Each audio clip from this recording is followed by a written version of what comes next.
Samajwadi party के नेता और एमएलसी स्वामी प्रसाद मौर्य ने रामचरितमानस को लेकर विवादित बयान दिया है। बता दें कि स्वामी प्रसाद मौर्य ने रामचरितमानस में कुछ चौपाइयां और दोहे पर आपत्ति जताई है। वहीं अमृत विचार से बात करते हुए स्वामी प्रसाद मौर्य ने कहा कि इन दोहों में धर्म की आड़ में दलितों, पिछड़ों और महिलाओं का अपमान किया गया है। वहीं उन्होंने मांग की है कि इन चौपाइयों को रामचरितमानस से निकाल देना चाहिए। इसके अलावा स्वामी प्रसाद मौर्य ने बागेश्वर धाम के पीठाधीश्वर धीरेन्द्र शास्त्री पर भी टिप्पणी करते हुए कहा कि धीरेन्द्र शास्त्री केवल अंधविश्वास फैलाने का काम कर रहे हैं। सरकार को इस विषय पर ध्यान देना चाहिए और ऐसे पाखंडी बाबा को कड़ी से कड़ी सजा देनी चाहिए। क्योंकि विभिन्न चैनलों के माध्यम से वो अंश भी आपको मालूम हो गया होगा। मेरी मान्यता है धर्म कोई भी हो सम्मान योग्य है, मैं भी सम्मान सबका करता हूँ, लेकिन धर्म के नाम पर किसी जाति विशेष, किसी वर्ग विशेष, किसी समुदाय विशेष को अपमानित करने का अधिकार किसी भी धर्म को नहीं है, न किसी धर्म शास्त्र को है। तुलसीदास जी ने रामचरितमानस लिखी है और उसमें कुछ अंश ऐसे हैं जो जाति विशेष, वर्ग विशेष को इंगित करते हुए आपत्तिजनक टिप्पणियों से नवाजे गए। उसी क्रम में चौपाई का एक अंश ये भी है कि जे वर्णाधम तेल कुम्हारा सुपच किरात कोलकल वारा,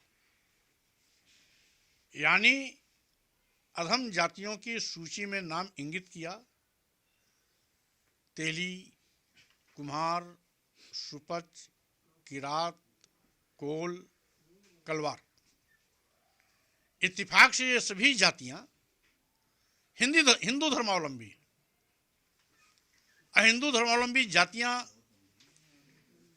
तुलसीदास जी की चौपाई के माध्यम से नीच कैसे हो गए, अधम कैसे हो गए, यही बात समझ में नहीं आ रही। और साथ ही साथ जैसा कि मैं जानता और मानता हूं कि धर्म मानव कल्याण के लिए होता है, मानव सम्मान के लिए होता है, मानवता के प्रस्तुतिकरण के लिए होता है। किसी भी समाज को और शब्द कहने के लिए, अपमानित करने के लिए, गाली देने के लिए, प्रताड़ित करने के लिए नहीं होता है। लेकिन यहां पर ऐसा देखने को मिला, एक जाति वर्ग विशेष के खिलाफ इस प्रकार के शब्दों का प्रयोग किया गया है जिससे करोड़ों की जनभावनाएं आहत हो रही हैं। इसी क्रम में एक दूसरा अवसर और भी है जहां कहा गया ढोल गंवार शूद्र पशु नारी सकल ताड़ना के अधिकारी, यानी शूद्र सभी आदिवासी, सभी दलित, सभी पिछड़े जो हिंदू वर्ण के चौथे पायदान पर आते हैं, यानी हिंदू धर्म के ही अवलंबी है, और साथ ही साथ आधी आबादी की दुनिया की आधी, देश की आधी आबादी की तरफ इंगित करते हुए महिलाओं को, नारी, ये सब दंड के अधिकारी हैं, दंडित किए जाने के पात्र हैं। कौन सा पाप कर दिया जो दंडित किए जाने के पात्र हैं? इनके अलावा जो और इतर जातियां हैं, क्या वो सुपर ह्यूमन है क्या जो उनको दंड नहीं दिया जाना चाहिए? तो इस तरीके से समग्र नारी समाज, समग्र तथाकथित शूद्र वर्ण में आने वाली दलित, आदिवासी और पिछड़े को इस तरीके से दंडित किए जाने का प्रावधान करने वाले तुलसीदास जी कौन हैं जो अपने चौपाई के माध्यम से इंगित कर दे रहे हैं? तो स्वाभाविक रूप से ये आपत्तिजनक तथ्य हैं। इस पर एक बार और भी वही टिप्पणी हुई थी तो तमाम धर्माचार्य आगे आए, क्या इस पर टिप्पणी करना, तुलसीदास जी की चौपाई पर टिप्पणी करना, ये हिंदू भावनाओं को ठेस पहुंचाना है। हम करें इन चौपाई के शब्दों से, तथ्यों से जिस वर्ग विशेष, जिन जाति विशेष के लोगों को अपमानित किया गया वो भी हिंदू धर्म के मानने वाले हैं, क्या उनको अपमानित करते वक्त उनके भावनाओं का ध्यान आपको नहीं आया? जिनकी आबादी 85% हम उनकी भावनाओं के साथ खिलवाड़ कर रहे हैं।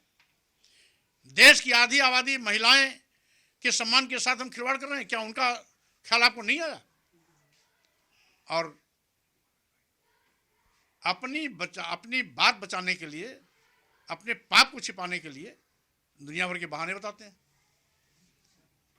यही नहीं, और भी आगे लिखते हैं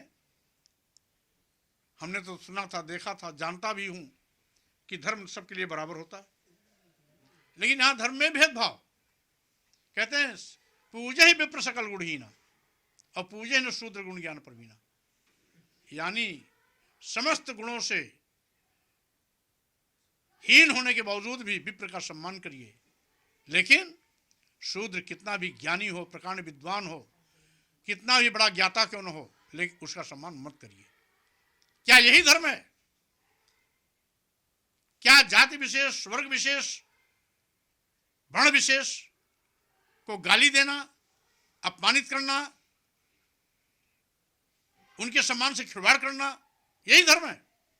तो लोग अगर कोई और गाली को धर्म मानता हो तो उसको मुबारक हो। हम गाली को गाली मानते हैं, हम गाली को धर्म से नहीं जोड़ सकते हैं। गाली गाली है, अपमान अपमान है।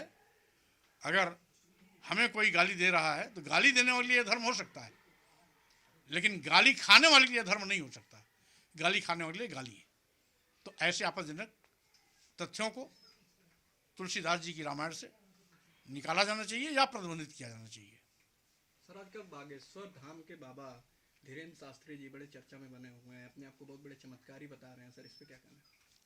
अब ऐसे ही पाखंडियों ने देश का बंटाधार किया। आज तमाम ऐसे करिश्माई बाबा जेल की सलाखों में भी हैं, और हम समझते हैं हमारे देश के तमाम महापुरुषों ने, समाज सेवियों ने इस देश से पाखंड और ढोंग ढकोसला खत्म करने के लिए बड़ा मेहनत किया और बहुत कुछ खत्म करने में कामयाबी पाई। लेकिन ऐसे ही पाखंडी बाबा फिर से देश और समाज को पाखंड, आडंबर, दिखावे और छलावे के माध्यम से फिर से अंधेरे की ओर ले जाने की कोशिश कर रहे हैं। इसलिए ऐसे पाखंडियों के खिलाफ सरकार को कार्रवाई करने के लिए आगे आना चाहिए, जिससे कि इस प्रकार के अनाप शनाप, तथ्यहीन, अवैज्ञानिक बातों के माध्यम से लोगों को अंधकार में जाने से बचाया जा सके।